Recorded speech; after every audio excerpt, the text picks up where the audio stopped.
Hi, ಬೊಟಿಕ್ಕಲ್ಲಿ follow ಆಗುವಂಥ ಒಂದು ಸಣ್ಣ ಟಿಪ್ ನಿಮ್ಮ ಜೊತೆ ಶೇರ್ ಮಾಡ್ಕೊಳ್ತಾ ಇದ್ದೀನಿ.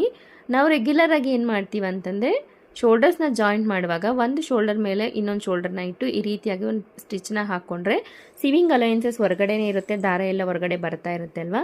ನೋಡಿ, ಈ ರೀತಿಯಾಗಿ ಬೊಟಿಕ್ ಫಿನಿಶಿಂಗಲ್ಲಿ ನೀಟಾಗಿ ಏನು ಮಾರ್ಜಿನ್ ಕಾಣಿಸದೇ ಇರೋ ಥರ ಯಾವ ಥರ ಸ್ಟಿಚ್ ಮಾಡ್ಕೋಬೋದು ಅಂತ ತೋರಿಸ್ಕೊಡ್ತೀನಿ ಬನ್ನಿ. ತುಂಬ ಸಿಂಪಲ್ ಆಗಿರುತ್ತೆ, ಒಂದ್ಸಲಿ ಟ್ರೈ ಮಾಡಿ ನೋಡಿ. ನಮ್ಮ ಮೊದಲು ಫ್ರಂಟು ಮತ್ತು ಬ್ಯಾಕ್ ಎರಡೂ ಸೈಡ್ಗಳಿಗೆ ಕೂಡ ಲೈನಿಂಗ್ ಅನ್ನೋದು ಜಾಯಿಂಟ್ ಮಾಡ್ಕೊಂಡಿರಬೇಕು.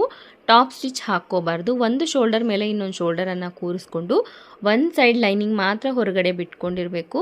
ನಾವು ಶೋಲ್ಡರ್ಸ್ನ ಅಡ್ಜಸ್ಟ್ ಮಾಡಿಕೊಂಡು ಎರಡೂ ಕೂಡ ಈವನ್ ಆಗಿ ಬರೋ ಥರ ಅಡ್ಜಸ್ಟ್ ಮಾಡಿಕೊಂಡು ಒಂದು ಸ್ಟಿಚ್ಚನ್ನು ಹಾಕ್ಕೊಂಡು ನಂತರ ಈ ಒಂದು ಲೈನಿಂಗ್ ಏನು ಬಿಟ್ಕೊಂಡಿದ್ದೀವೋ ಹೊರಗಡೆಗೆ ಆ ಒಂದು ಲೈನಿಂಗನ್ನು ಮೇಲ್ಭಾಗಕ್ಕೆ ತಂದು ನಂತರ ಒಂದು ಸ್ಟಿಚ್ಚನ್ನು ಹಾಕ್ಕೊಂಡು ಇದನ್ನು ರಿವರ್ಸ್ ಮಾಡಿಕೊಂಡ್ರೆ ಒಂದು ಸ್ವಲ್ಪ ಕೂಡ ಮಾರ್ಜಿನ್ ಏನು ಹೊರಗಡೆ ಕಾಣಿಸುತ್ತೆ. ತುಂಬ ಬ್ಯೂಟಿಫುಲ್ಲಾಗಿ ಬೊಟಿಕ್ ಸ್ಟೈಲಲ್ಲಿ ಫಿನಿಶಿಂಗ್ ಇರುತ್ತೆ.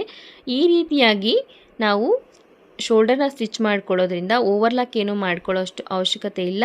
ದಾರ ಏನು ಕೂಡ ಹೊರಗಡೆ ಬರೋದಿಲ್ಲ. ತುಂಬಾ ನೀಟಾಗಿರುತ್ತೆ. ಖಂಡಿತ ಫಾಲೋ ಆಗಿ. ವಿಡಿಯೋ ಇಷ್ಟ ಆಗಿದ್ರೆ ಲೈಕ್ ಮಾಡಿ, ಶೇರ್ ಮಾಡಿ, ಫಾಲೋ ಆಗಿ. ಈ ಥರ ಒಳ್ಳೆ ಟಿಪ್ಸ್ಗೋಸ್ಕರ ಥ್ಯಾಂಕ್ ಯು.